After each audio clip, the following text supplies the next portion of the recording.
लेकिन भगवान ने कुछ बोला नहीं। और महाराज एक दिन अचानक अनायास ही बुद्ध जी उस राजा के महल में पहुंच गए। अब राजा संत से भी था, देखा कि आए हैं, सुंदर स्वागत वंदन किया, चरण प्रक्षालन किया, आसन में विराजमान किया और कहा भगवान बताइए आपकी क्या सेवा करूं।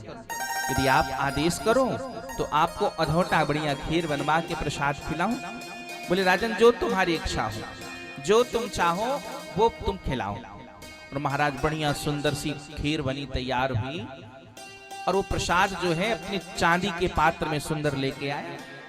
तो भगवान बुद्ध ने कहा देखो मैं प्रसाद तो अपने ही पात्र में पाता हूं, दूसरे के पात्र में प्रसाद नहीं पाता।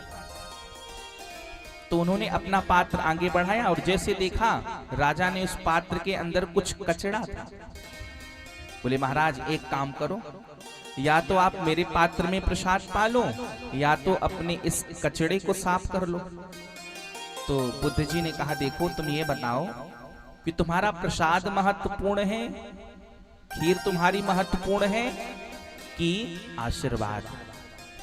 राजा तो स्तब्ध रह गया, अरे ये तो मैं मन में सोच रहा था, ये कैसे कह रहे हैं। तो राजा ने कहा प्रभु खीर तो नश्वर है, आज खाया कल नमो नारायण, पर आशीर्वाद तो अमोघ है। यदि आशीर्वाद किसी का लग जाए, किसी को लग जाए तो फिर महाराज वो तो बड़ी कृपा करता है। तो बुद्ध जी ने कहा देखो तुम जब ये नश्वर खीर इस भय से इस पात्र में नहीं डाल रहे हो कि इसमें कचड़ा है, तुम्हारी खीर खराब ना हो जाए। तो विचार करो जब ये नश्वर खीर के लिए तुम इतना भयभीत हो रहे हो तो मैं अमोघ आशीर्वाद उस पात्र में कैसे डाल दूं जब तक पात्र साफ ना हो।